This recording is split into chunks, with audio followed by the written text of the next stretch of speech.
Boa tarde, pessoal. Tudo bem com vocês? Me ouvem direitinho? Algum problema com meu áudio? Obrigada, Rainara. Gostaria de, se possível, no chat, vocês se identificassem para eu saber quem é o meu público, se é público da graduação, da pós, se é da pós-graduação, em que nível, de que nível vocês são, de que nível de ensino, se é alguém da educação básica, se é professor, se é estudante, para eu poder adequar o que for necessário. Vocês podem ir interagindo com a gente aí no bate-papo, ok? Bom, eu fui convidada para falar de uma temática que tem sofrido crise no nosso país, que é a temática da leitura. Nós vamos falar em instantes sobre essa crise que tem sido revelada nos últimos anos, né, 2019 a 2024, que foi o último levantamento feito pela pesquisa Retratos da Leitura no Brasil, do Instituto ProLivro, e a gente vai perceber que é necessário investir em leitura, investir em formação de leitores, e que a escola pode partir dessa missão.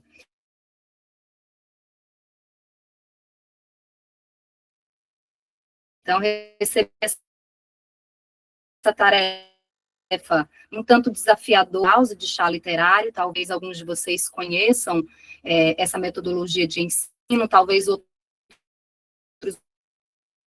nunca tenham ouvido amigo na educação básica, e que a primeira vez que eu ouvi falar de um sarau foi em um dos eventos que eu coordenei. Então, talvez seja estranho para algumas pessoas. principalmente que estratégias que o estudante pode utilizar para fazer uma leitura crítica. Estou aqui a convite da professora doutora Regilane, colega de trabalho, professora estadual do Maranhão também, e a nossa ideia, nós pensamos inicialmente em oficina, mas oficina é algo meio mão na massa, em que a gente precisaria de mais tempo para discutir, né, para apresentar ideias. Então, nós pensamos na ideia do minicurso, pelo fato de o minicurso ser algo mais expositivo, e eu trago aqui o que é da minha vivência, o que é da minha prática, considerando especialmente as estratégias de leitura crítica.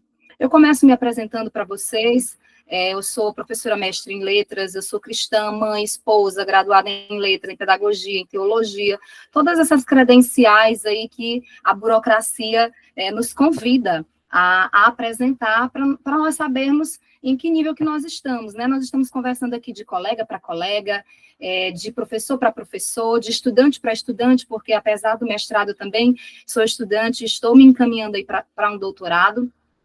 Sou professora da educação básica, da educação superior, só não atuei ainda na educação infantil e no ensino fundamental de 1º ao 5º, mas em todos os outros níveis e modalidades eu tenho atuado. Trabalho no município de Codó, na Secretaria de Estado da Educação do Maranhão, Uri-Codó, no CR Heitor Ribamar Carvalho, e sou também servidora da Rede Municipal de Ensino, lotada na Unidade Integrada Municipal Estevão Ângelo de Souza. Então, são essas as minhas credenciais, arrisco um pouco a escrever alguma coisa, gosto de música, canto, toco, gosto de ficar com a família, de tempo de qualidade, para a gente deixar essa conversa um pouco menos burocrática, um pouco menos formal. Então, na nossa pauta do dia, e eu vou tentar correr um pouco para a gente chegar na parte prática da proposta do minicurso, né?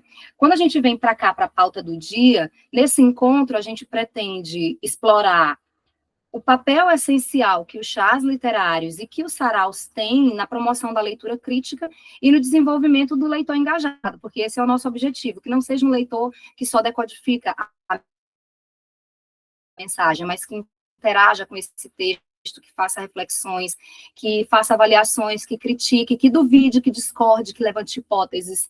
Então, é esse perfil de leitor que nós tentamos formar, um leitor engajado, autônomo, consciente,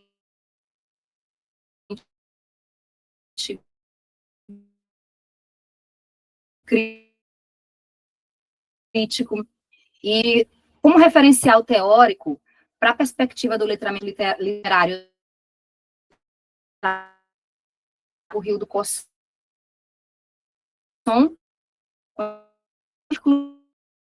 de leitura, eu trago Isabel Soler, que é espanhola, importante estudiosa dessas estratégias que o professor ensinar para que o aluno consiga compreender, né, porque esse processo de conhecer de forma espontânea, ele precisa ser, sabe, usar as técnicas de leitura, e a Isabel vai falar sobre isso. Em contexto português, de Portugal, nós temos a professora Inês Sinsim, que elaborou um material mais didático com base nessa proposta da Isabel Soler, de 3 momentos para leitura, um antes, um durante e um depois, das perguntas que é preciso que a gente se faça para chegar a essa compreensão. E aí a Inês Sinsim traz um trabalho mesmo para professor, ela traz todas as etapas da leitura, o que o professor precisa instigar e o que o aluno precisa se perguntar, e ainda traz mais, ela traz propostas de perguntas para cada gênero textual, para cada tipologia textual diferente, e que pode ser adotado não somente nas aulas de língua portuguesa, mas também em todas as disciplinas e em todos os níveis de ensino, porque a leitura é ferramenta essencial da educação como um todo, né? Então, a gente vai tentar mostrar aí como essas iniciativas desses teóricos contribuem, fomentam o letramento literário e impulsionam essas estratégias de leitura, que são estratégias que a gente consideraria estratégias transformadoras. Vou trazer também algumas sugestões de trabalho, na verdade, apresentações de trabalho com base naquilo que eu já tenho feito. Então, nesse encontro, eu pretendo falar com vocês a respeito da leitura por fruição estética. A leitura na escola tem encontrado barreiras, e essa crise aqui tem se ampliado, porque a leitura na escola ela ainda tem sido muito tradicional, muito mecânica, sem um objetivo definido, com um fim específico de avaliação. E a gente precisa começar, para esse leitor que não lê, nós precisamos começar instigando a curiosidade dele para o hábito da leitura, e que essa leitura não cobre uma atividade específica inicialmente. Depois que a gente percebe que esse estudante já tem um pouquinho de autonomia, aí a gente começa a fazer as atividades, os eventos de letramento, os eventos literários na escola, para que eles possam participar mais. Como esse leitor que está na escola normalmente não tem livros em casa, ou não tem condições de comprar livros, se é o caso de estudante da escola pública, é o único lugar que ele vai ter a oportunidade de ter acesso à leitura na escola. Por isso que nós não podemos deixar de promover isso para o estudante, porque ele já tem pouco acesso. Então, se ele já tem pouco acesso e ele não lê e a escola vai promover, eu não vou promover uma atividade de leitura já cobrando uma avaliação, por exemplo. Eu preciso deixar que eu preciso oferecer as possibilidades e deixar que esse estudante escolha o que ele quer ler.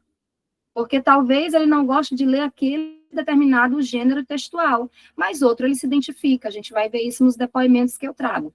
E principalmente, se essa leitura vai acontecer na escola, é extremamente importante se falar em mediação em leitura. Não tem como eu formar um hábito de leitura no estudante da educação básica que não lê de jeito nenhum, se eu, enquanto professor, não sou o exemplo, se eu não inspiro, se os meus alunos não me veem lendo, e se eu não faço essa leitura com eles em sala. Então, toda a proposta dos chás literários e saraus que eu desenvolvi nas escolas em que eu trabalho, eu nunca deixei que a leitura fosse para casa. Ela acontecia na escola, nem que a gente levasse 3 meses, 4 meses, 5 meses para concluir a leitura da obra, além de outras atividades, né? Concomitantes ali, que faziam parte da sequência didática.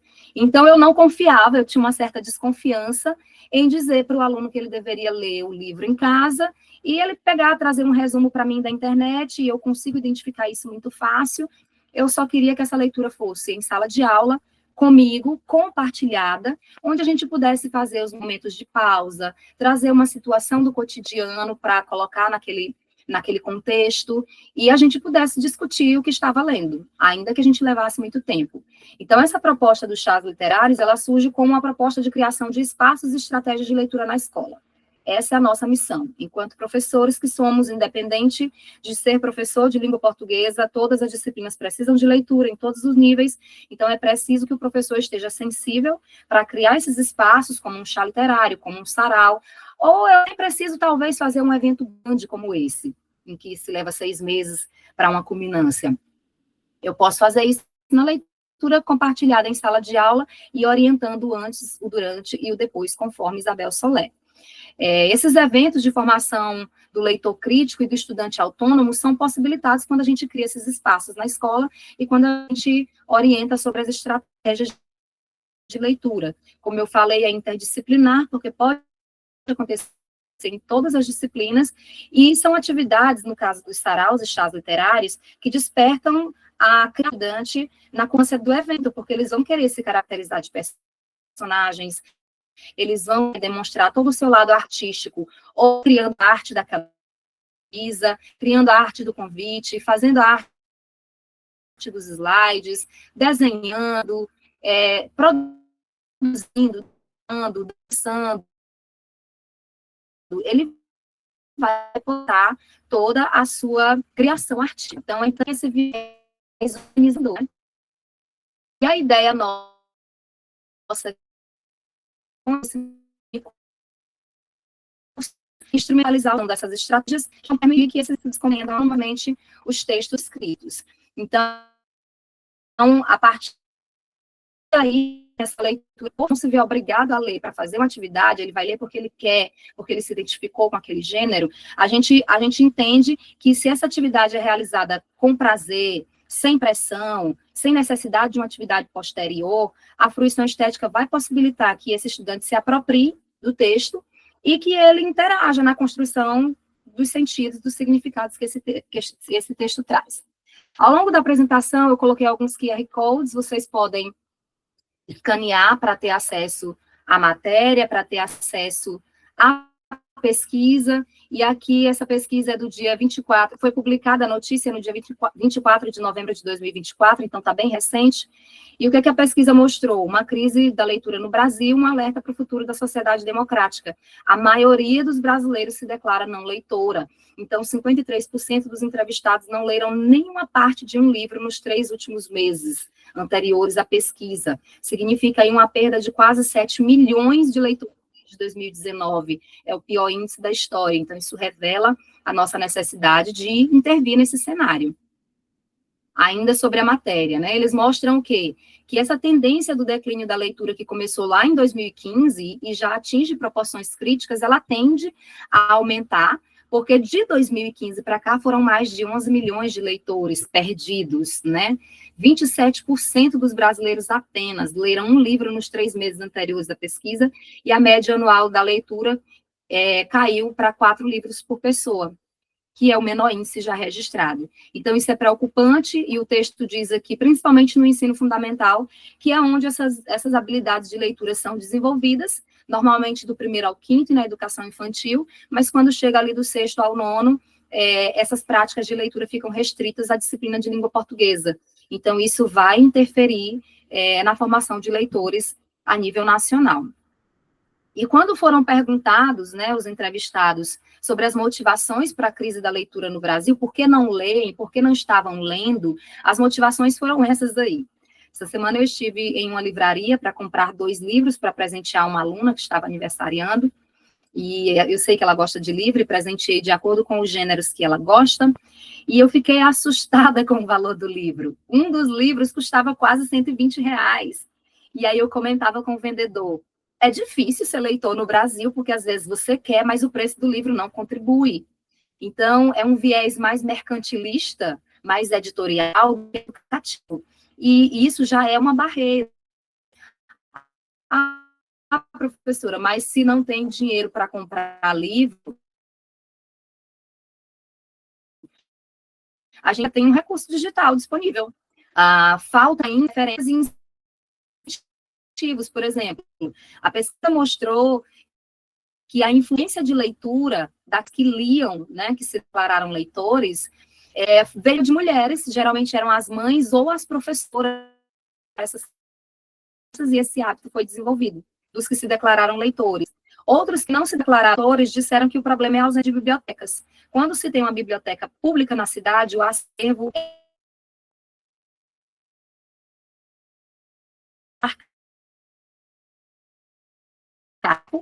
e nas escolas, o espaço atrativo, não tem um espaço silencioso, os livros ficam jogados, e isso é um problema. Aí vem a falta do hábito, muitos não gostam de ler, e outros têm dificuldade de leitura, por isso a importância de ensinar estratégias. Deixa eu ir passando aqui para tentar acompanhar vocês. Aqui eu tenho um estudo de Silvia Fernandes, o QR Code também está aí, é um produto educacional de uma dissertação de mestrado, onde elas vão falar sobre um guia prático para ensinar estratégias de leitura, e lá tem até algumas sequências didáticas.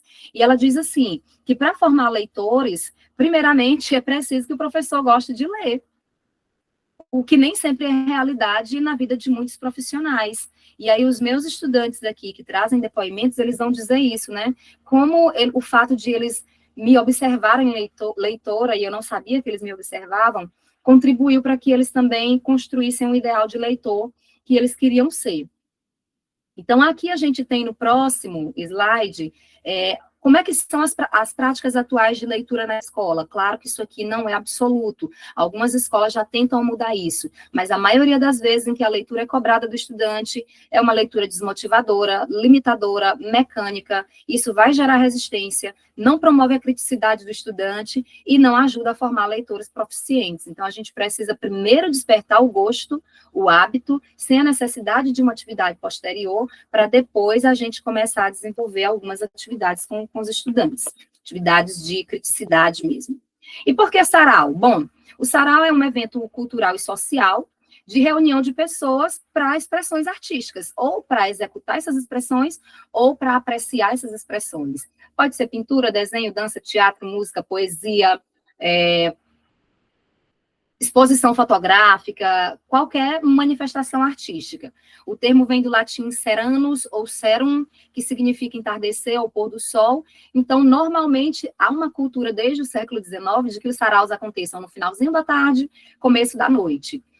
No século XIX, eles eram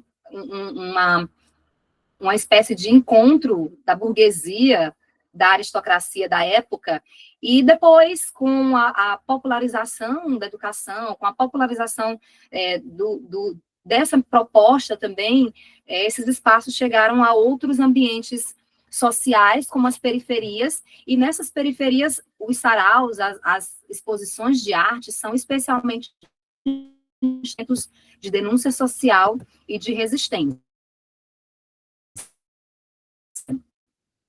A proposta de Rio do Som sobre os ciclos de leitura, que é o conceito que ele traz, de leitura precisa ser feito em grupos de leitores que reconhecem como parte integrante de uma comunidade específica. Por isso que a gente não fala tanto de uma proposta de sarau e chá literário para a leitura individual. É uma leitura coletiva, todo mundo está a mesma coisa e a gente discute. O Rio do Som vai dizer que isso tem um caráter social, esses grupos de leitura, porque fomenta a interpretação dos textos e a apropriação e manipulação do repertório, desse repertório cultural. Ele vai dizer que a leitura estreita esses laços sociais, reforça essa solidariedade, e que esses círculos de leitura possuem também um caráter formativo, porque a gente sabe que a literatura tem também uma dimensão humanizadora, né? E aí, o que o Rio do Som vai dizer sobre esses círculos de leitura? Ele diz assim, olha, o círculo de leitura tem um caráter de construção coletiva de sentidos do texto, e isso se justifica por quê? Por que tem esse sentido coletivo de construção de sentidos do texto? Porque o grupo vai compartilhar e vai complementar as suas ideias acerca do texto. Aqui no próximo slide, o Rio do Som diz que a leitura literária, especialmente na escola, mas a leitura como um todo, vai se caracterizar por esses 3 momentos aí. Então, ele vai dizer que essa leitura... Deixa eu só voltar aqui no slide anterior, porque eu estou acompanhando em um monitor aqui também. Ele vai dizer que essa leitura tem 3 fases. A primeira fase que ele chama de o ato de ler, a segunda fase que ele chama de compartilhamento, e a terceira fase que ele chama de registro. E agora a gente vai entender direitinho o que é cada fase dessa. O ato de ler, ele diz que é o momento em que o leitor tem aquele encontro verdadeiro com a obra, né? Um encontro indispensável dele com a obra, e esse encontro pode acontecer tanto de forma individual, solitária, como pode acontecer também de forma coletiva.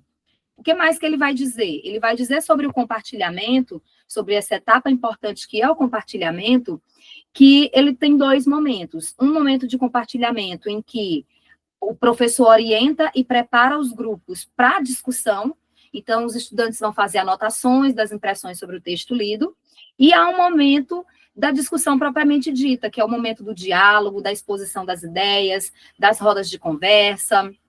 E há o momento do registro, que é a terceira fase dessa leitura, em que o Rio do Som vai dizer que é o momento em que os participantes refletem sobre o modo como estão lendo. Entram aí as estratégias de leitura. Será que a forma como eu estou lendo possibilita a compreensão, a interpretação, a apropriação dos sentidos dessa leitura? Para isso, eu posso fazer o que? Eu posso registrar como? Eu posso registrar em fichas de leitura, em diários de leitura, estudo dirigido, portfólio de pesquisa. Eu posso publicar isso de alguma forma, culminando em um projeto com abertura para a comunidade escolar, eu posso expor nas redes sociais. Nós temos aqui um outro trecho do Cosson que ele vai dizer que esses registros podem acontecer de formas variadas, desde os diários, enfim, como atividades informáticas, como peças teatrais, o chá literário, que podem ser avaliação, mas o principal ponto aí não é dar uma nota por uma apresentação, mas ver todo o desenvolvimento do estudante com a leitura literária. Meu slide aparece para vocês, ali aparece. Vamos falar agora sobre a teoria da Solé e da Inês Sim, o QR Code está aí. Tinha um QR Code aqui também para o da Isabel só achei, eu tirei esse QR Code. O que elas vão dizer, a Isabel Soler idealizou a teoria didática, né? O que elas vão dizer sobre as estratégias de leitura? Elas vão dizer para a gente, por exemplo, que as estratégias de leitura são técnicas ou métodos que são utilizados pelos leitores antes de começar a ler, enquanto estão lendo e depois que leem, né? Para adquirir informações e para compreender melhor um texto. Também é definido, estratégias de leitura são definidas como métodos que facilitam a leitura, a compreensão e a interpretação de um texto. Então, em síntese, o que a Inês Sinsim vai dizer aí é que essas estratégias de leitura são importantes para facilitar a compreensão e, a partir disso, o estudante consegue construir sentidos. A gente vai ver isso um pouco mais à frente, quando eu estiver colocando os exemplos para vocês. Nós temos aqui alguns conceitos, né? Como que a leitura e a compreensão são compreendidas nesse processo. A leitura é um processo de interação, então o leitor não apenas percorre as linhas e tenta decodificar, mas ele interage com o texto, fazendo perguntas para chegar à compreensão, e essa compreensão é ele entender o que o autor quis dizer, fazendo relações entre o texto e o seu conhecimento de mundo. Então, é um momento de ativação dos conhecimentos prévios, conhecimentos que surgem ao longo da vida, do ponto de vista linguístico, do que ele já sabe, do ponto de vista textual e do ponto de vista de conhecimento de vida mesmo. E o resultado da interpretação do leitor é essa leitura com interação, onde ele consegue processar, criticar, questionar, avaliar, levantar hipóteses e dar sentido a essa leitura. A Isabel Soler diz aí na obra dela, Estratégias de Leitura, que para que essa aprendizagem de leitura aconteça, é necessária uma intervenção dirigida para que essa habilidade seja adquirida. Ela diz que o aprendiz leitor precisa da informação, dessa orientação, porque esse aprendizado não acontece de forma espontânea, ele é dirigido, ele é orientado, o aprendizado das estratégias de leitura. E aí, algumas das estratégias de leitura que a Soler e a Inês Sinsim apresentam nas obras, são as estratégias de antecipação, estratégias de levantamento de conhecimento prévio, estratégias de síntese, geralmente depois da leitura, né? Estratégia de questionamento durante e depois da leitura, identificação das palavras-chave como forma de antecipar a leitura para o momento de antes da leitura, levantamento de hipóteses também antes da leitura, anotações, previsões de cenários, de situações, informações escondidas, identificar inferências, estabelecer objetivos da leitura, grifar, sublinhar palavras, fazer anotações. Então, são algumas estratégias importantes. E eu não vou me deter muito, porque todas essas informações que estão nos próximos slides estão no manual Inês Sinsim. Isso aqui é mais didático. Esse símbolo é o professor deve fazer, orientando o estudante, deve fazer. Ele vai se perguntar, para que eu vou ler esse texto? O que eu já sei sobre isso? O que é o título? O que o título ou as imagens tentam me dizer? Que informações eu posso retirar do índice? Que pistas eu posso encontrar no texto? E aí ela traz uma lista de várias orientações para o professor e para os estudantes no momento antes da leitura, no momento durante a leitura, daquilo que o estudante deve fazer e do que o professor deve fazer para tentar compreender o texto ao longo do processo de leitura, e questionamentos que o próprio estudante pode fazer. O que é que eu tenho que ler mais devagar? Tem palavras aqui que eu não conheço? Tem coisa que eu preciso ler mais depressa? O que é que eu não preciso reler porque eu já sei? O que é que eu me lembro quando eu lembro desse texto? Tem informação importante nesse parágrafo? Eu posso dizer isso de outra forma com as minhas palavras? Então, são coisas que a gente orienta o estudante a fazer no momento durante a leitura. E aí a gente tem um momento... Será que minha apresentação travou aqui? O momento para depois da leitura, que é o momento em que já se conheceu a obra como um todo, e o estudante vai formular questões sobre o lido e tentar responder. Normalmente é o professor que faz isso, né? É o chamado estudo dirigido. Isso pode ser feito também numa forma de roda de conversa, em que cada um tem a oportunidade de colocar o seu ponto de vista, de confrontar as previsões, se aquilo que eu pensei lá no antes da leitura se confirmou no final, discutir com os colegas, fazer releitura, buscar outras fontes. E o que é que o estudante pode fazer? Ele pode sintetizar, ele pode destacar o que é mais importante, ele pode verificar se ele precisa voltar em algum momento que depois da leitura ele não conseguiu identificar, ok? E aí a gente vai passando aqui para a nossa temática, né?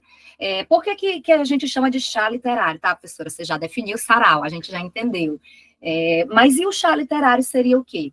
Na verdade, foi uma forma que nós encontramos, enquanto professores do ensino fundamental, de dar um nome para o mesmo evento no ensino fundamental. No sarau, a gente chamou de ensino médio, até porque ele já tem no ensino médio a disciplina de literatura, então não é tão difícil. Mas no ensino fundamental, os meninos ainda conhecem pouco da literatura, enquanto disciplina historiográfica, enquanto instrumento de humanização do homem, conhecem pouco sobre o letramento literário, eles leem só fragmentos de textos que vêm no livro didático, têm pouca noção de linguagem figurada e de linguagem denotativa, então a gente meio que adapta o sarau na forma de chá literário para o ensino fundamental. Foi por isso que nós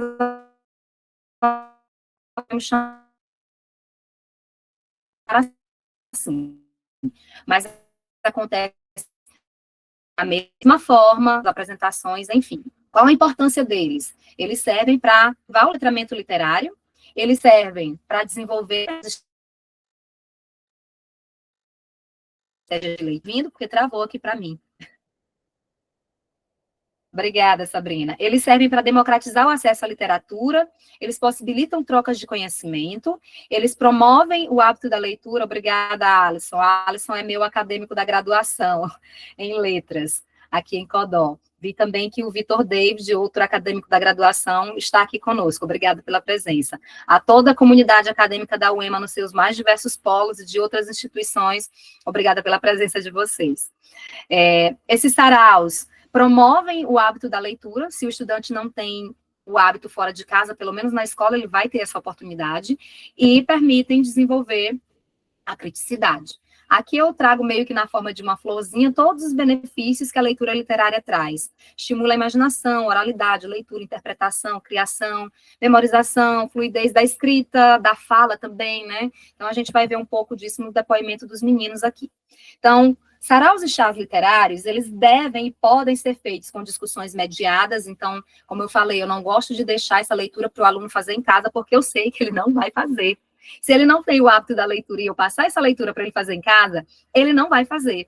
Então, eu faço esse momento de leitura com eles, compartilhada na escola, em sala, e só fica para eles fazerem em casa algum material de registro escrito, por exemplo, um portfólio de pesquisa, uma orientação, uma curiosidade que, de repente, eu peça que eles tragam na próxima aula para a gente discutir. Mas a leitura mesmo é mediada, compartilhada em sala de aula. E até porque quem não tem o hábito da leitura, vendo o professor fazer essa leitura com eles, vai construir um modelo de leitor, né? Ele vai construir um perfil de leitor que ele pode ser, com base no que ele vê no seu professor, na sua professora. Possibilitam reflexões coletivas, permitem a autonomia do leitor, fortalecem os laços comunitários, porque os saraus e os chás literários sempre culminam com um grande projeto que envolve toda a comunidade escolar e trazem o engajamento e a interação de toda essa comunidade. E aí eu não posso deixar de falar dos perfis de aprendizagem, os meus acadêmicos já sabem que eu falo sempre disso. As pessoas aprendem ou vendo, ou ouvindo, ou lendo e escrevendo, ou agindo, né? São os 4 perfis de aprendizagem. E eu procuro nos chás literários desenvolver não apenas uma atividade, mas desenvolver atividades diversificadas que contemplem cada um desses perfis. Então, para o aluno que gosta de aprender mais lendo e escrevendo, a gente tem o portfólio escrito, né, que eles constroem. É como se fosse um diário de bordo da leitura deles. Para o aluno que gosta mais de ouvir, que aprende ouvindo, a gente tem a leitura compartilhada, a gente tem os seminários que eles produzem, os ensaios que a gente faz para essas apresentações, A gente tem a própria roda de conversa, vídeos, material audiovisual que eu levo. Para o aluno que é mais visual, ele pode estudar usando gráfico, tabela, construindo mapa mental. Eu posso levar uma imagem, eu posso levar um vídeo, eu posso levar um poema visual. E para o aluno que é sinestésico, culmina nesse mão na massa que eles desenvolvem quando a gente vai para a culminância do projeto, em que todo mundo faz alguma coisa, tá? E esses perfis, aqui é só um detalhe desses perfis de aprendizagem, né? Que recursos eu posso usar para atender a cada perfil desse. Então, eu procuro, nesses eventos, não fazer só, a gente vai só fazer seminário, porque nem todo mundo aprende com seminário, nem todo mundo tem afinidade com seminário. Né? Então, a gente vai dividindo as atividades, adaptando metodologias, adequando recursos, de modo que todos os perfis de aprendizagem sejam incluídos na apresentação. Professora, como desenvolver isso aí? Então, eu sempre falo da curadoria das obras, é muito importante que eu pense, que eu selecione as obras. Geralmente, nas escolas onde eu trabalhei, primeiro se pensou no tema, para depois a gente pensar nas obras. Mas houve um caso em que a gente pensou primeiro na obra, para depois a gente pensar no tema. Isso vai da realidade de cada escola. Por exemplo, houve um ano na escola de ensino fundamental em que atuo, que havia uma dúvida muito grande dos estudantes sobre para qual curso do Instituto Federal eles deveriam se inscrever, porque iriam prestar o processo seletivo, e não sabiam se iriam para agropecuária, agroindústria, informática, ou se iriam para meio ambiente. E aí eu fui procurar obras que tratem da escolha da profissão. Então, o tema veio primeiro, com base nessa dificuldade que nós identificamos, e depois é que veio a seleção da obra. Quando a gente já tem isso definido, a gente vai para a primeira etapa, que é explicar o que é um sarau, um chá literário, que o aluno do 9º ano, por exemplo, não sabe como funciona. O aluno do 1º ano do ensino médio pode estar tendo contato pela primeira vez com o sarau. A gente apresenta a obra, apresenta o autor, apresenta o gênero textual e a temática abordada. E a gente incentiva que os estudantes, para as aulas seguintes, depois dessa exposição, façam pesquisas referentes ao assunto, a temática, ao gênero textual, à biografia do autor, às obras que esse autor já publicou, ao contexto histórico. O registro em portfólio, ele sempre traz alguma coisa escrita para construir o seu diário de bordo, para ter o controle sobre tudo aquilo que a gente vai desenvolver ao longo dos 4, 5, 6 meses em que a gente trabalha um sarau ou um chá literário, e em toda a aula em que a gente se encontra, a gente tem isso tudo antes de começar a ler a obra. A gente tem a socialização das pesquisas que eles trazem, né? Cada um diz o que descobriu, o que encontrou, que informação é coerente, que informação é incoerente, se concorda, se não. E aí a gente sempre precisa considerar se a obra é adequada ao público-alvo, a faixa etária, a série, a classificação indicativa, se é adequada ao contexto também em que o estudante está inserido. Nós vamos aqui, esse aqui foi o primeiro sarau que eu desenvolvi, primeiro chá literário que eu desenvolvi numa escola de ensino fundamental. Como era a primeira experiência deles, eu resolvi trabalhar os contos dos irmãos Grimm, e na época estava muito em alta a série Grimm Contos de Terror da Netflix.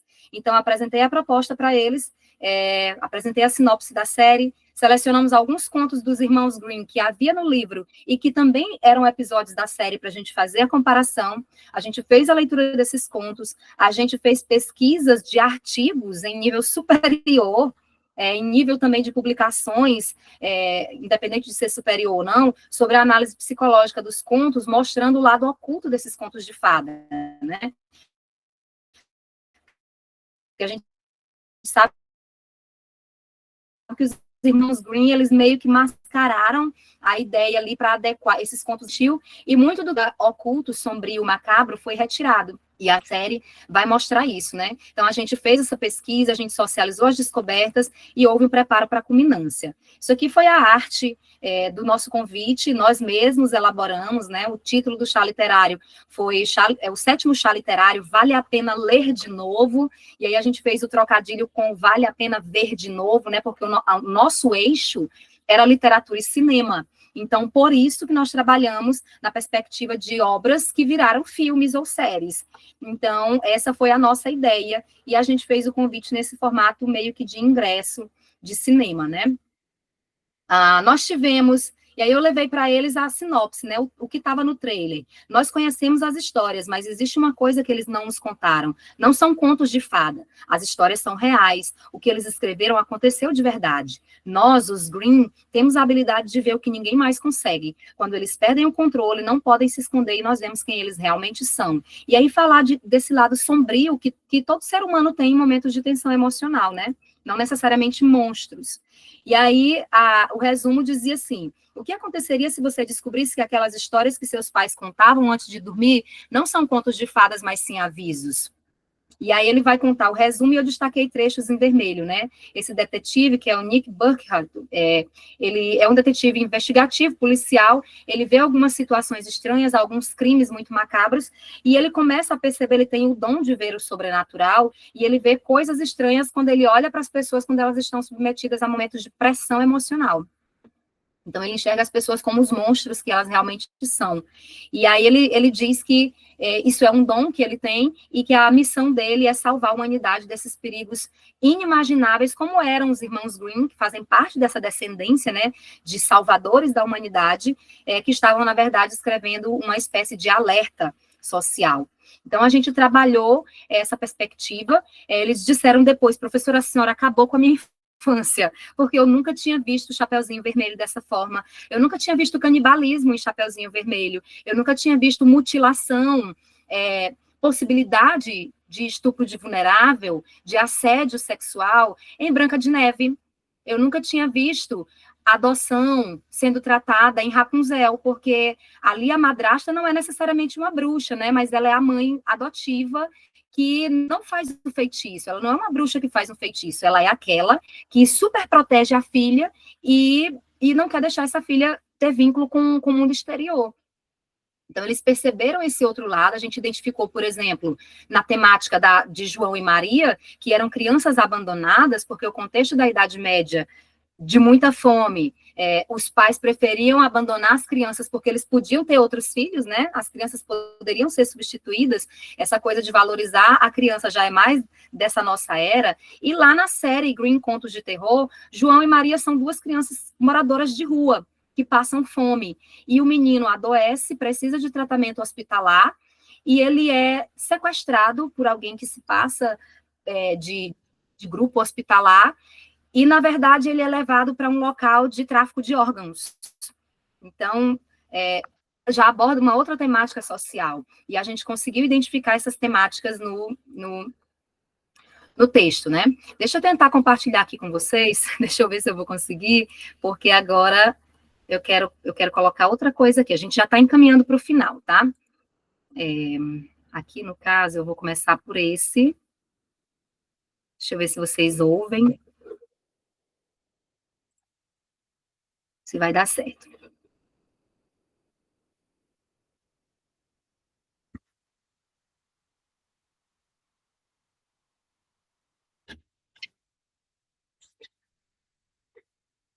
Eu acho que eu não consegui aqui. Deixa eu ver. Deixa eu parar essa partilha bem aqui para partilhar essa aqui. Não é esse.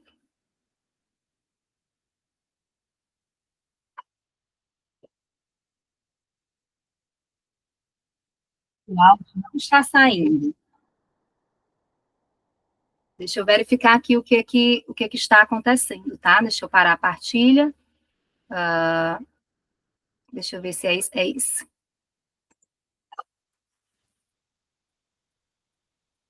A professora Meridiane nos preparou muito bem para a gente fazer essa apresentação. Durante meses, ela trouxe temas para a gente estudar.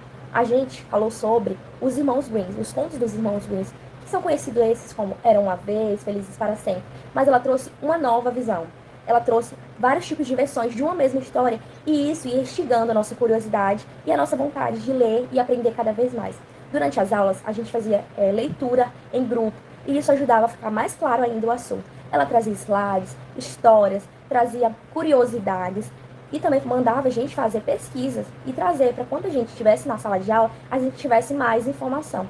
E isso foi nos preparando para no dia da apresentação a gente saber de verdade as histórias e não só as falas, só chegar e apresentar. A gente de fato estava sabendo do que estava falando. E isso nos preparou, me preparou principalmente, né? Porque hoje, eu posso falar por mim, aquela sementinha que ela plantou resulta no que eu sou hoje. Hoje eu faço pedagogia na UFMA e eu faço pesquisa dentro da UFMA. E para fazer essas pesquisas eu preciso ler muito. E a professora nos ensinou a fazer uma leitura investigativa. Não só passar os olhos por cima da leitura, mas sim ler, investigar e procurar mais.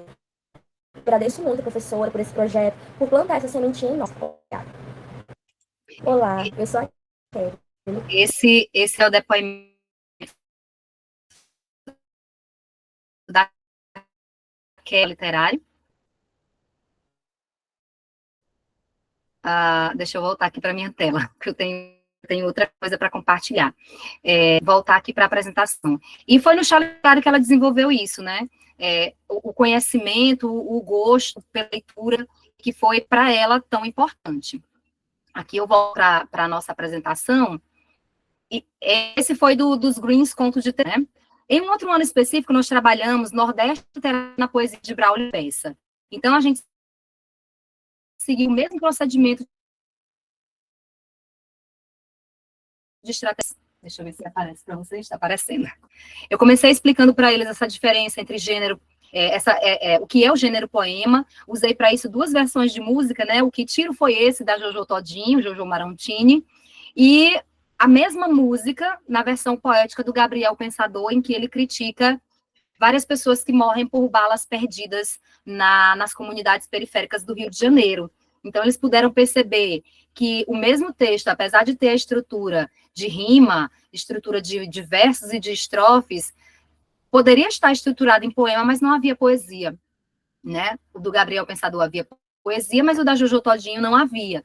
E aí foi indicada a pesquisa sobre a poesia de cordel, eles fizeram registro, socializaram, tivemos roda de conversa, pesquisa sobre o autor e a obra, coloquei alguns vídeos do Braulio Bessa no programa Encontro, declamando poemas, e fiz a digitalização da obra para leitura em PDF, porque o livro era R$ 45, só eu e outra estudante que tínhamos esse livro, então o Khan Scanner me ajudou a colocar isso em PDF, e todos nós fizemos essa leitura na versão digital, e deu muito certo. Foi uma leitura rápida, inclusive, porque poemas a gente consome mais rapidamente, né? Na estratégia de pré-leitura, o que eu pedi para eles? Antes de começar a ler, observar os elementos presentes na capa. Por que ele colocou aqui, por exemplo, esse poesia com rapadura escrito de amarelo? Vamos levantar a hipótese. Pode estar certo ou não, o que vale é levantar a hipótese. E aí alguém disse assim, professora, eu acho que é porque esse amarelo aí é a cor da rapadura. Eu, olha, uma hipótese válida. Muito bem. Outro disse assim, professora, eu acho que esse amarelo representa o sol quente do Nordeste, e ele é nordestino. Então, são essas hipóteses que a gente vai levantando com o estudante para ele ir acionando os conhecimentos de mundo. Perguntei, por que o Braulio Bessa, sendo tão famoso, aparece vestido assim, dessa forma? Ele poderia estar aqui de terno e gravata. O que vocês acham que o livro vai trazer? E aí eles olharam, professor, eu acho que vai trazer simplicidade, porque é o jeito dele, ele é nordestino, ele é popular. O que a cor do plano de fundo do livro poderia indicar? Esse azul aqui. E aí eles ficaram assim, e depois disseram, deve ser o sol não, o céu do Nordeste. E aí outra pessoa disse assim, olha, pode ser a necessidade de água, já que o Nordeste enfrenta seca, e isso seja a esperança de que a água venha em algum momento. Então, eles têm algum conhecimento que eles podem compartilhar antes da leitura, né? O que você acha? Você acha que tem alguma razão para esse adereço que ele está usando no pescoço? O que é que ele está usando no pescoço? Aí alguém disse assim, parece ser um terço. Se é um terço, provavelmente de que religião ele vai falar? A da religião católica. Geralmente são os católicos que usam terço. Será que ele vai trazer algum poema sobre religião? Professor, eu acho que vai. Então, são esses gatilhos que a gente vai instigando no estudante para deixar curiosidade de fazer a leitura. Se não curiosidade, ele não se motiva. No momento durante a leitura, nós fizemos a análise dos poemas, identificamos várias temáticas familiares, religiosas, vida no interior, presença ou não de rimas. A gente colocou a participação dos estudantes a respeito do contexto mencionado nas obras. Por exemplo, tem um trecho lá que o Braulio Bessa diz assim, cidade pequena é tudo pequeno, menos a língua do povo. E isso deu um reboliço na sala, porque ele disse, professor, olha, eu tenho uma vizinha assim, que a gente pode chegar em casa 3 horas da manhã, ela abre a janela para ver quem é que está chegando. Então, cidade pequena é tudo pequeno, menos a língua do povo. E aí o Braulio Bessa traz muito essa pegada coloquial, né? E eles identificaram esses contextos. A gente fazia pausa para retomada quando necessário, a gente fazia leitura mediada, a gente... Oi, Cássia. A gente fazia a produção escrita sobre a leitura do dia, o que eu entendi, quais as impressões que eu tive, e depois que terminamos todas as leituras, a leitura de todos os poemas, a gente foi para a fase de preparo para os seminários, ensaiar os textos para apresentação, construção de material de exposição, a gente fez banner, convite, senha, decoração, apresentação, caracterização. Eles se caracterizaram de Fátima Bernardes e de Braulio Bessa. A gente montou um cenário em sala de aula, eles mesmos fizeram isso. Eu levei as minhas coisas de maquiagem, eu levei chapinha, eu levei babyliss, e a gente fez isso tudo, todo mundo junto, para a culminância do projeto. Aqui eu trago algumas fotos de como foi, né? A primeira foto aqui, o projeto foi tão bom que eles foram convidados para ter um stand na primeira FLIC, a primeira feira literária codoense, idealizada pela professora Regilane Maceno. E eles foram apresentar para meio mundo de gente, porque saiu da escola e foi para toda a comunidade codoense. Aqui eles estão, novamente, com um livrinho aqui na mão, olha o estudante caracterizado aqui, barbudinho, olha eles aqui com o cenário que a gente montou em sala, o Braulio aqui e a nossa Fátima Bernardes aqui. Aqui eu tenho outros dois, porque eram 2 turmas, então eu selecionei 2 poemas para uma sala e 2 poemas para outra, então 4 grupos, 2 grupos com poemas, um grupo com biografia, informações do autor, e o outro grupo aqui simulando que o nosso sarau era um encontro com Fátima Bernardes. Eles têm até a fichinha personalizada aqui, com a logomarca do programa. E isso trouxe uma imersão para eles, né? A gente mandou essas fotos para o autor nas redes sociais dele. Não conseguimos falar com ele, mas conseguimos falar com a assessoria. E eles ficaram muito orgulhosos por essa vivência, por essa experiência, né? Olha aí a semelhança. Aqui é o estudante de uma das turmas que tentou ficar o mais parecido possível com o autor na capa do livro. Isso gera identidade, isso gera pertencimento, isso gera a sensação de imersão dentro do cenário em que eles estavam envolvidos, né? Ele deu um jeito de arranjar um cordão aqui parecido com um terço, a camisa preta, o chapéu ele não conseguiu preto, mas conseguiu branco no mesmo modelo, a mesma posição. Então, isso traz engajamento para eles. Aqui foram materiais que nós juntos, na verdade, essa parte da arte gráfica ficou mais comigo, né? Aqui, como que uma turma ia apresentar, e aqui, que poemas a outra turma ia apresentar. Aqui era o banner da biografia do autor, aqui eram os poemas que seriam analisados, que foram analisados, e a gente colocou tudo isso em banner bem grande, para não ficar só o cartaz de cartolina, a gente fez uma coisa com uma qualidade mais grande,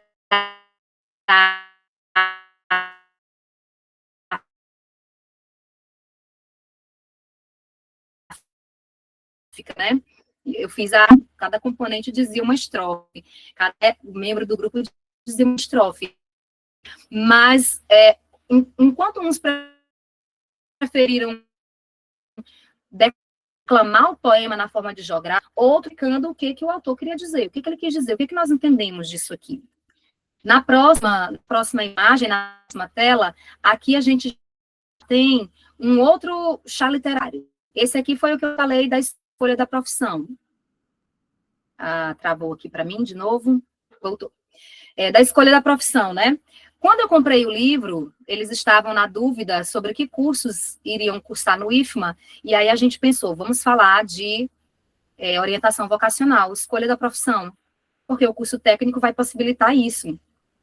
E aí procurei livros, encontrei esse aqui, pouco mais de 40 páginas na internet, comprei pela estante virtual, novo, chegou com menos de 15 dias, e fiz a leitura de todos os contos, 5 contos, e a gente fez o mesmo percurso de estratégia de leitura. Nós começamos olhando para a capa. Que papéis, por que essa aqui foi a capa que a gente usou, essa da fonte com a letra azul. Depois, uns 3 anos depois, foi que saiu uma edição com a fonte rosa. E quando a gente começou a ler essa versão aqui com a fonte azul, eu disse, gente, por que vocês acham que o título foi escrito com cor azul? E aí eles disseram que o azul representava o céu, como sempre, né? E aí eu instiguei. Quem é que está segurando o futuro da cidade? É um menino ou é uma menina? Professor, é um menino. Esse menino, ele está triste? Não, está sorrindo. O que é que isso pode significar? Professora, a nossa sociedade é machista, os papéis de destaque são ocupados por homens, e a gente vê isso aí na capa do livro. A menina também participa desse futuro, mas ela está numa posição mais coadjuvante. Então, a gente foi avaliando esses cenários de pré-leitura para poder chegar na leitura dos contos, né? São coisas que a gente pode fazer. Aí a gente olhou até aqui os autores, né? A gente tem o Leonardo Chianca, a gente tem a Januária Cristina, a Rosana Rios, a Giselda e o Ricardo Gouveia. Cada um deles trata de uma profissão específica. Para esse momento, a gente falou da problematização do tema, né? Da escolha da profissão, por que é tão difícil escolher uma profissão, quais as possibilidades de trabalho, como que a literatura pode contribuir com esse momento, e muitos deles disseram, olha, a gente sofre pressão familiar, às vezes a gente escolhe uma profissão porque pensa no dinheiro, porque pensa no status, não pensa se é o que a gente gosta, a gente não sabe o que é que aquela profissão faz, a gente não tem preparo. E aí foi nesse momento em que eu sugeri para eles que a gente fizesse testes vocacionais, antes de começar a leitura do livro. Vocês já ouviram falar o que é um teste vocacional? Não, professora, não sei. Então, vou colocar aqui um link para vocês, e vocês vão fazer em casa, e vão fazer resultados personalizados. Cada um vai fazer o seu. E aí eles disseram, professor, com base nas minhas afinidades, eu sou de ciências humanas. Professora, com base nas minhas afinidades, eu sou da saúde. Eu acho que aqui deu enfermeira, deu biomédica, deu médica, deu técnico de imagem, e a gente fez isso, né?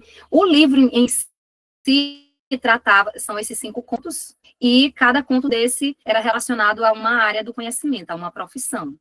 E aí, antes da leitura, a gente fez o mesmo procedimento: apresentar o tema, o livro, o autor, a obra, a estrutura da obra, roda de conversa sobre a escolha da profissão, indicação de pesquisas para eles fazerem, sinopse da obra, registrar em portfólio e socializar essas descobertas.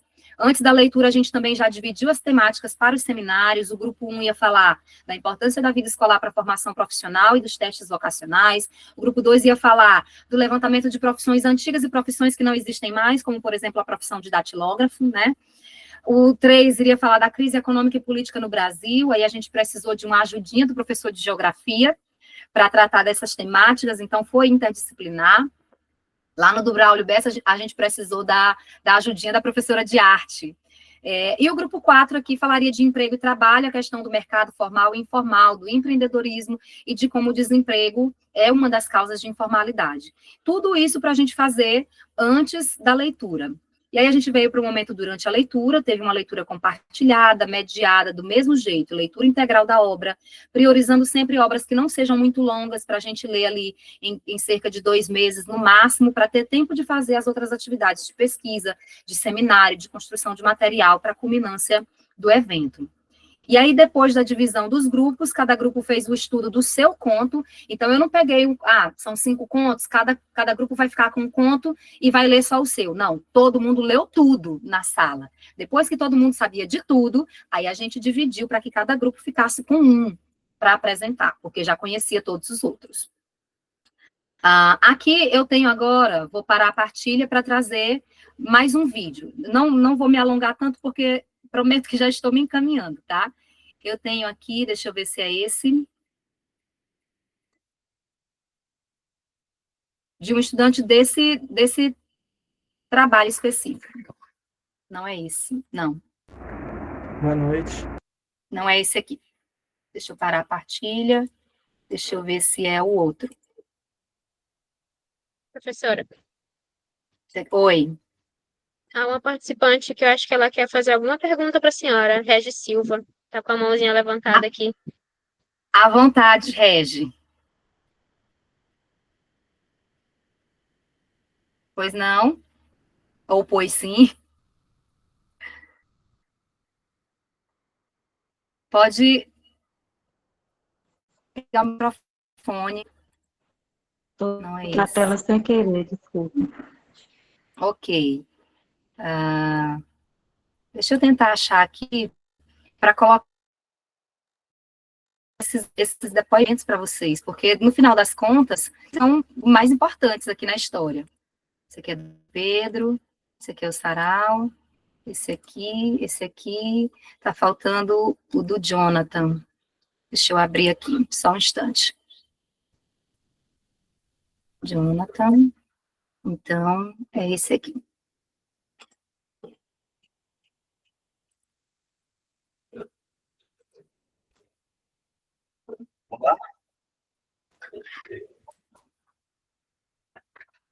No fundamental, aqui na cidade de Codó, atualmente no ensino superior, na Universidade Federal do Maranhão. E o que eu tenho a falar sobre leitura e como mudou a minha vida através dos chás literários e dos incentivos é que até os 13, 14 anos, antes de ingressar no 8º ano, eu sempre fui um cara muito de jogos, de computador, de eletrônica, mas não tinha muita desenvoltura para ler. Tinha muita dificuldade de conversar, muita dificuldade de me expressar. Eu sequer saía da sala de aula, eu pegava meu celular, botava aqui, deitava na cadeira, esperava o recreio passar, porque eu nunca tive essa desenvoltura. E hoje, posso dizer que não é bem assim. Eu diria que a coisa começou a mudar quando eu conheci a professora Meire no 8º ano. Me fez realmente me interessar por língua portuguesa e pela leitura, porque ela desenvolvia alguns projetinhos, por exemplo, o chá literário, dias em que ela traria umas caixas grandes de livros dos mais diversos tipos, com coisa de moda, jornal, quadrinhos. Como eu tinha afinidade com coisa geek, né, jogos, etc., eu escolhi Não dá para ouvir, Diana. Que eu comecei. Oi. Deixa eu ver. Foi aí que eu comecei a pegar gosto pela leitura. E eu lembro de um evento antes das férias em que ela pediu que nós escolhêssemos um livro ao nosso gosto e pode ser qualquer página, quantas páginas eu quisesse. Importante seria ler e apresentar no final das férias. O livro que eu escolhi foi A Cabana, foi A Cabana, de William P. Young. Eu lembro que eu li esse livro 2 vezes. Fui ferrado no início. No início foi difícil, não conseguia passar de 2 páginas sem perder a atenção, mas consegui. Li mais uma vez quando estava acabando as férias e fiz uma apresentação de 40 minutos sobre o livro. Eu lembro que cada minuto contava um ponto, era de 10 a 15 minutos e eu posso ter extrapolado um pouquinho, talvez.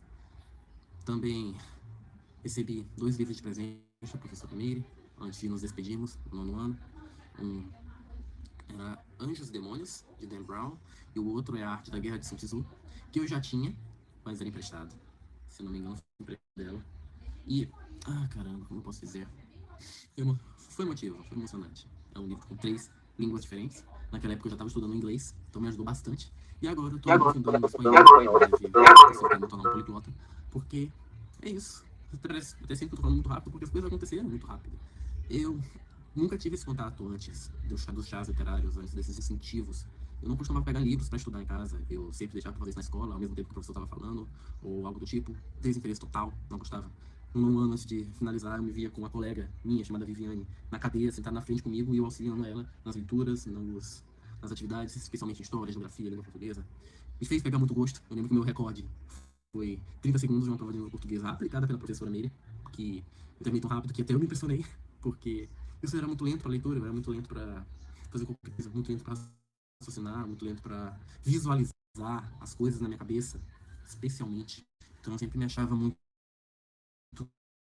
atrás. A leitura me ajudou a expandir minha mente, a entender que não é bem assim, me deu um vocabulário e vontade para seguir meu sonho, para seguir o que eu quero ser.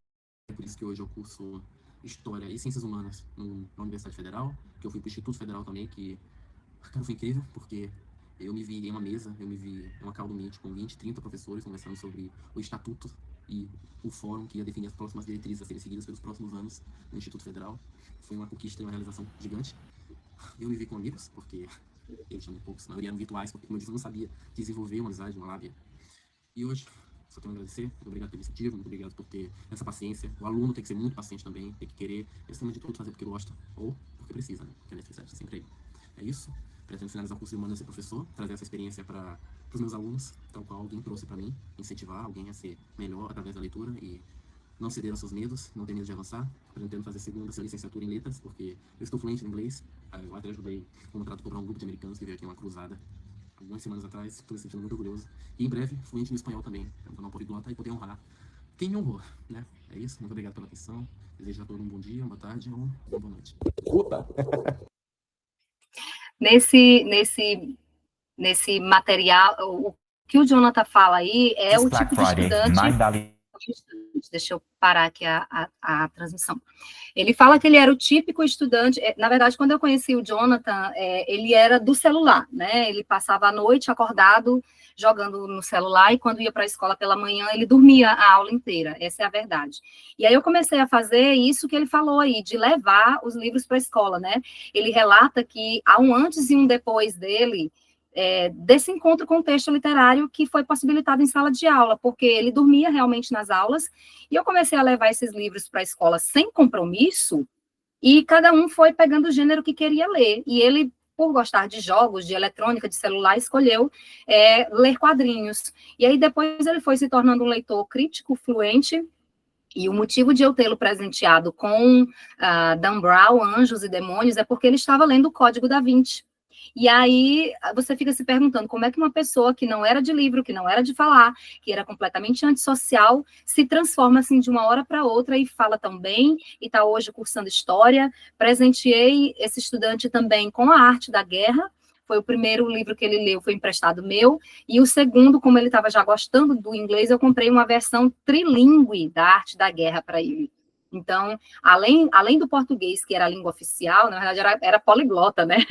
Porque havia o inglês, o francês e o espanhol. E aí esse menino se tornou o destaque da escola, isso aqui é uma premiação, em que ele foi reconhecido como o aluno do ano, naquele ano especificamente, em que nós trabalhamos juntos, e ele aqui todo orgulhoso, porque já havia um certo desacreditar na pessoa dele, justamente pela morosidade, pelo comportamento passivo demais que ele tinha, e que foi completamente revolucionado antes e depois da leitura. E aí ele falou que lembra de mim levando umas caixas para a escola, é isso aqui que vocês estão vendo. Né, eu levava as minhas malas com livros, olha, gente, amanhã é sexta-feira, ninguém precisa trazer o livro de português, nem caderno de português, não. Venham só vocês, tragam das outras matérias, mas da minha não precisa. Por que, professora? Não, a gente vai fazer, sexta-feira é o dia da leitura na escola. Eu só tenho um horário, mas é o dia da leitura na escola. Então, eu levava a malinha, eu sentava no chão com eles, olha eu aqui, sentadinha, para gerar essa sensação de que nós estamos no mesmo nível. E cada um foi escolhendo o que queria. Aqui tem quadrinhos, tem história de Barbie, tem mini conto.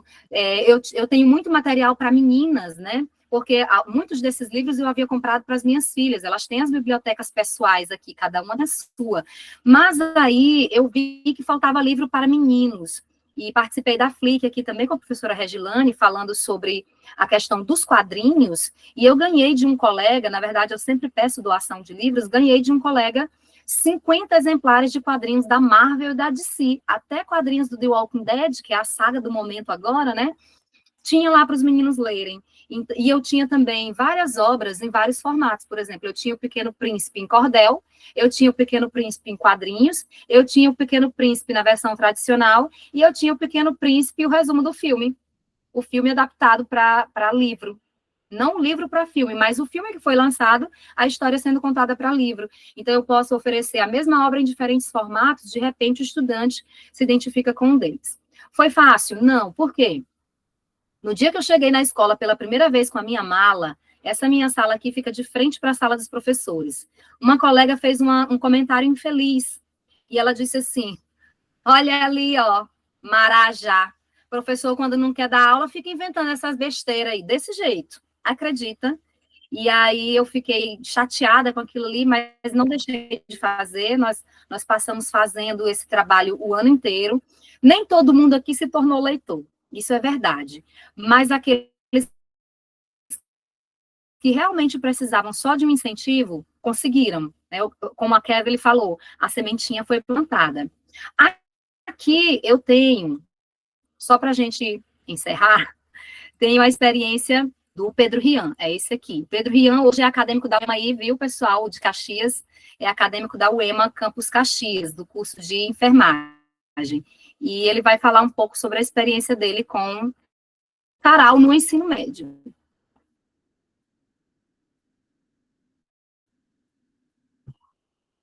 Se a minha internet me ajudar, tá valendo.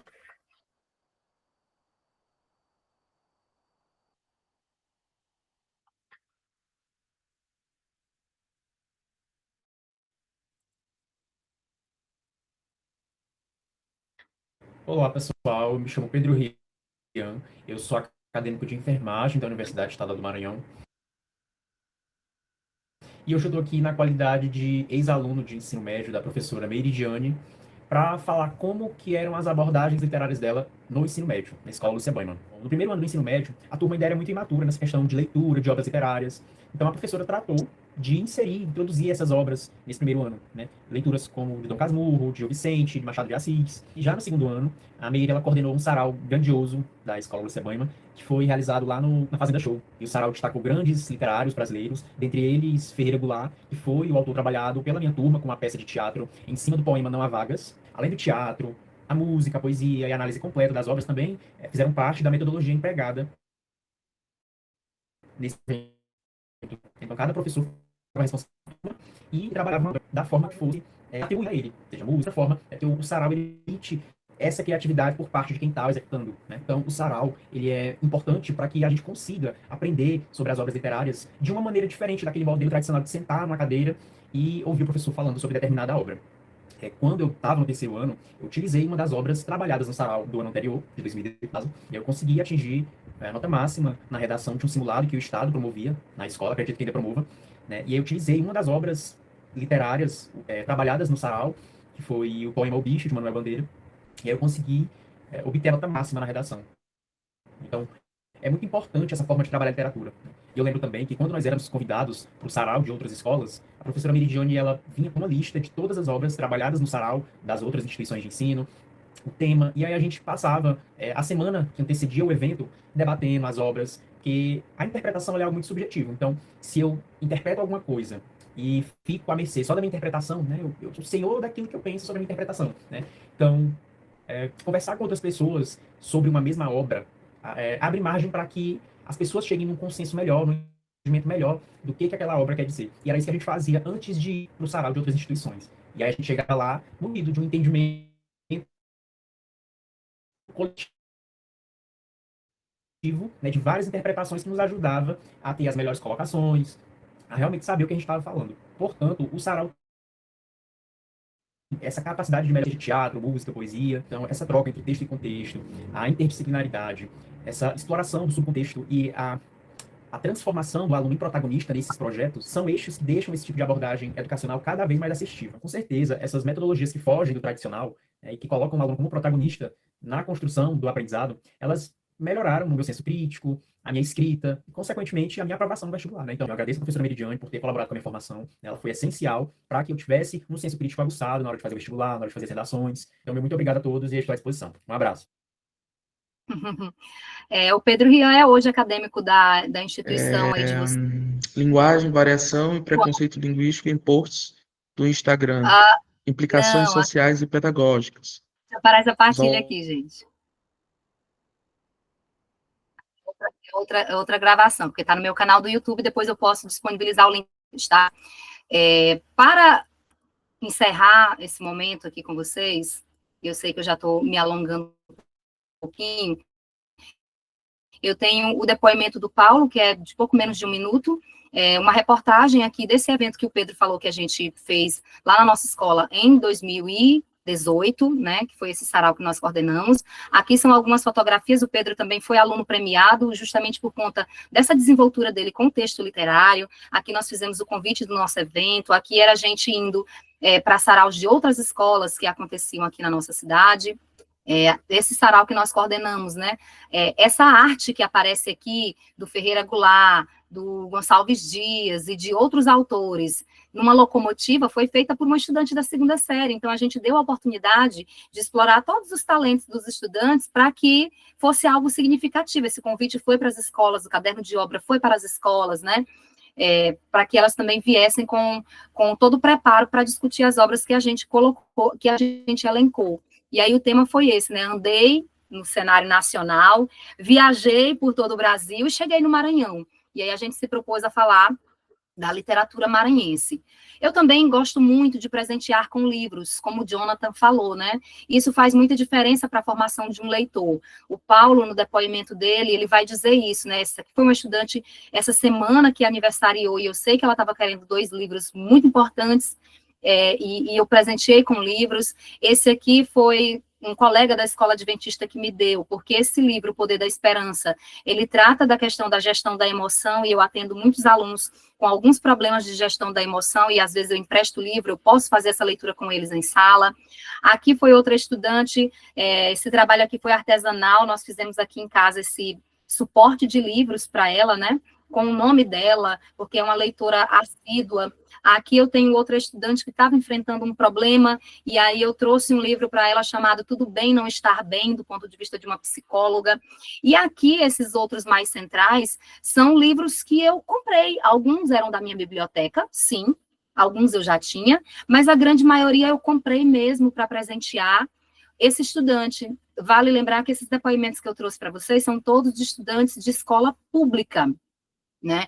Então, esse estudante especificamente gostava muito de ler, mas não tinha livros. Então, eu emprestava livros para ele. Aí eu disse, quer saber de uma coisa? Eu vou ajudá-lo a montar a sua mini biblioteca. E assim foi feito. Dessa forma, eu preparei esse material para que ele tivesse também o seu acesso à leitura, né? O seu momento de leitura. O estudante Paulo Samuel, ele hoje é acadêmico da Universidade Estadual do Maranhão, aqui no curso de Ciências Biológicas. O que o Paulo diz no depoimento dele? Deixa eu ver se eu acho aqui o depoimento do Paulo. Eu acho que é esse aqui. É curtinho, tá, gente?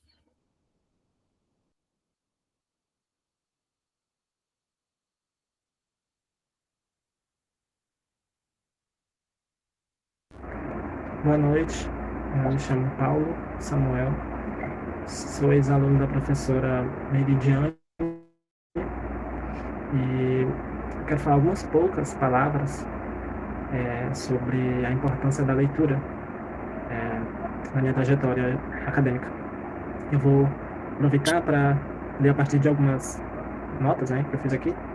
Então, dar um livro é, além de uma gentileza, um elogio. Quem disse essas palavras foi Sêneca. Esta era a frase grafada em um marca-página que veio no prêmio do primeiro concurso de poesia do Lúcia Boima. Eu estava no segundo ano do ensino médio. As suas aulas de redação e literatura marcaram a minha trajetória. Ensinaram-me que é possível consumir palavras. Hoje, aluno do 5º período de licenciatura,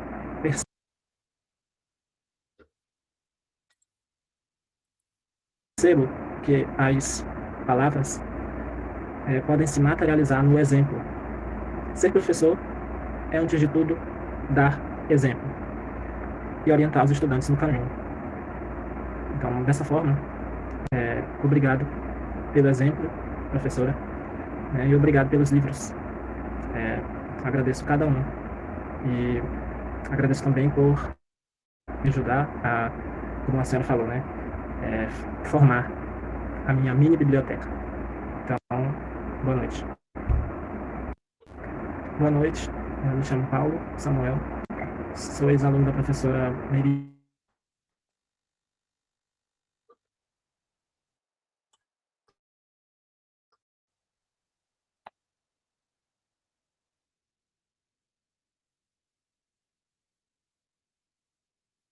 Um instante, pessoal, para eu me organizar aqui para a nossa saída, tá?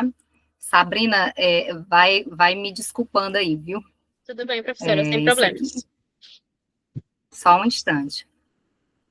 Deixa eu ver se esse aqui vai sair. Alunos e professores da escola Lúcia Boima realizaram o Sarau de Literatura. No geral, o evento envolveu dança, poesia, leitura de poemas, narrativas e músicas. O Sarau trouxe como tema para este ano Andei, Viajei, Cheguei no Maranhão, onde foi apresentado para o público biografias de autores maranhenses como Gonçalves Dias e João do Vale e Ferreira Goulart. Para esse ano, nós elegemos abordar a literatura maranhense, uma vez que nós temos importantes escritores no estado do Maranhão que se destacaram aí no cenário brasileiro, a exemplo do Ferreira Goulart, que é maranhense e que foi considerado um dos maiores escritores da literatura do pós-modernismo. Então, nós resolvemos nesse sarau, para esse momento, com o tema Andei, Viajei, Cheguei no Maranhão, quer dizer, nós passamos pela literatura brasileira inteira, chegamos no Nordeste e resolvemos priorizar a literatura maranhense, a arte maranhense, a música maranhense na figura de Zé Cabaleiro, que também é é um músico importante no cenário da música popular brasileira,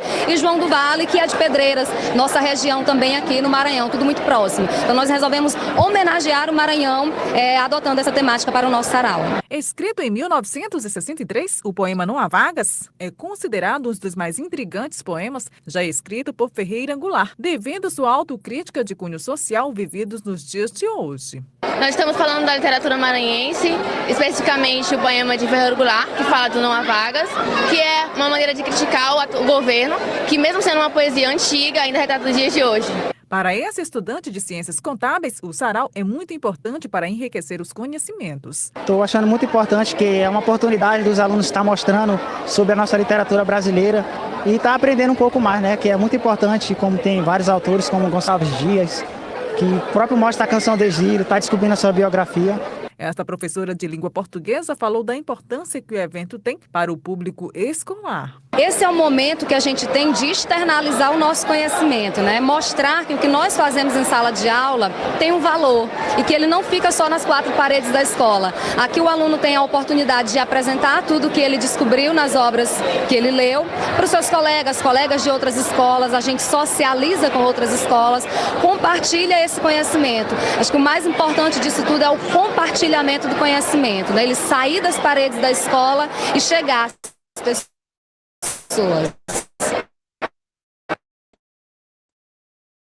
E assim, olá, eu sou a professora Meridiane Cristina, sou professora. É meu material aqui, tá, gente? Eu me encaminho para o slide final aqui, para a gente finalizar. Então, aqui as fotografias são dessa mini biblioteca que eu ajudei o Paulo a construir, né? Ele sempre foi muito amante de leitura, e sempre que eu vejo alguém com uma necessidade emocional, mental, eu penso assim, determinado livro pode ajudar. Porque, pelo menos para mim, eu fui criada numa época em que não tinha internet, né? Acessível para todas as pessoas. Eu sou de 1985, então a minha fase dos 10, 11 anos de idade, ali 94, 95, 96, onde eu buscava informação era nos livros. Então, os livros sempre foram meus grandes professores. E aí eu tento mostrar para as pessoas que aquilo que elas não sabem, ou não sabem como lidar, um conflito qualquer que seja, há sempre alguém que já escreveu sobre aquilo e que pode ajudar. Em síntese, os saraus e chás literários, voltando, eu chamo de sarau quando esse evento acontece no ensino médio e chamo de chá literário quando ele acontece no fundamental. Essa nomenclatura é puramente nossa, essa de chá literário. Tem lugar que é ciranda literária, por exemplo, a professora Regilane, professora doutora Regilane, que está coordenando esse evento com a gente, ela trabalha na perspectiva da ciranda literária. Então, cada pessoa no nível fundamental dá o nome que achar mais adequado, né? Então, nós resolvemos chamar de chá literário, enquanto outras escolas chamam ciranda literária, roda literária, passeio literário, enfim. Mas o fato é que todos eles têm em comum a possibilidade de formação de leitores, a oportunidade de criação de espaço de leitura, democratizar o acesso à literatura, que muita gente não tem esse acesso e a escola não pode deixar de fazer, desenvolver a criticidade, promove a participação social e engajamento da comunidade, promove as estratégias de leitura, promove o letramento literário, mas que isso tudo precisa ser feito com a mediação do professor, né? O aluno que ainda não é um leitor, que não tem o gosto pela leitura, a gente não pode esperar que ele vá fazer essa leitura sozinho, só porque a gente pediu. Então, por isso que é importante que a escola promova esses momentos, né? Usei como referências aí Rio do Cosson, inclusive palestrante desse evento nesses dias, né? Com a teoria, o conceito do círculo de leitura e letramento literário. A Inês Sinsim, com o material Ensino da Leitura, Compreensão de Textos, em que ela traz um passo a passo de como cada professor, dentro da sua matéria, pode ensinar estratégias de leitura, não só com obras completas, mas com texto comum, verificando o título, o tamanho da fonte, as letrinhas miúdas, as inferências, enfim. E a Isabel Solé, que é mais teórica nesse sentido. Eu digo aqui como me coloco nessa posição, e eu sei que vocês também se colocam nessa posição. Nós somos aqueles que transformamos o mundo através da educação. Deixa eu só voltar bem aqui rapidinho. Eu não estou conseguindo identificar. O meu Google Meet travou. O meu Google Meet travou aí para vocês.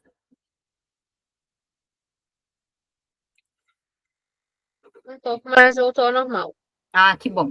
Então, deixa eu só fazer o meu fechamento aqui para encerrar aqui com vocês. Então, o mais importante que a gente precisa entender nessa questão do letramento literário, dos saraus e dos chás literários, como estratégias e possibilidades para uma leitura crítica, autônoma e independente, porque o nosso objetivo não é que o aluno leia com mediação da gente o tempo todo, não. Nosso objetivo é só despertar esse senso nele e depois, sozinho, ele vai construir as próprias motivações de leitura, né?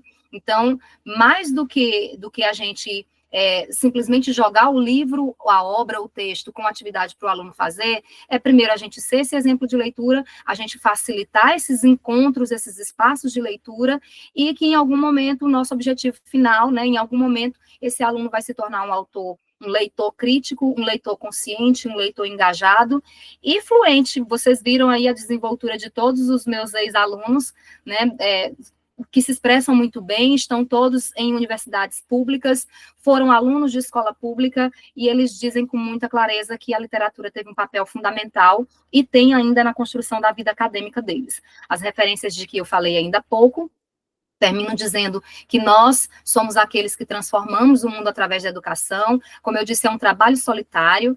Trabalhar com leitura na escola é muito solitário, porque só querem jogar essa carga em cima do professor de língua portuguesa. O menino escreve mal, a culpa é do professor de língua portuguesa. O menino escreve o nome da escola com letra minúscula, a culpa é do professor de língua portuguesa. Quer dizer que na sua disciplina ele não faz leitura, né?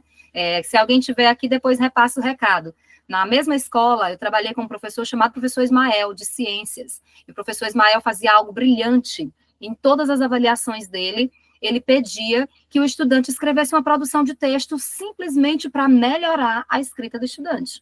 Não era, assim, só algo voltado para o conteúdo lá na prova, mas era como se fosse um relato para que ele pudesse se expressar e, ao mesmo tempo, ampliar essa capacidade de escrita. E a gente tem que ter essa consciência de que não é só a língua portuguesa. A leitura e a escrita são fundamentais em todas as áreas da vida escolar e da vida social. Encerro dizendo que até aqui me ajudou o Senhor, não é fácil, até aqui ele me ajudou, ele nos ajudou, e a nossa oração é que ele continue nos ajudando. Deixa um texto aí, eu sempre gosto de deixar um texto, né, para quem gosta de ler. Esse texto diz muito sobre aquilo que eu acredito, né, é uma leitura que liberta também. Na verdade, toda forma de leitura é libertadora, né, ela abre os nossos olhos para enxergar aquilo que a maioria das pessoas não vê. Então, eu agradeço a oportunidade, peço desculpas pelo alongado tempo, e estou à disposição para alguma conversa, algum questionamento.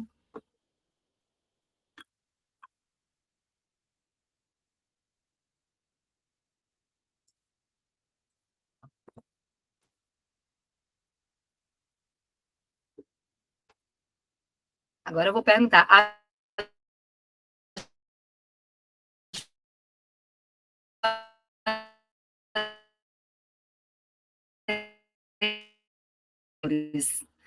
Alguma pergunta? Sim, o que eu gostaria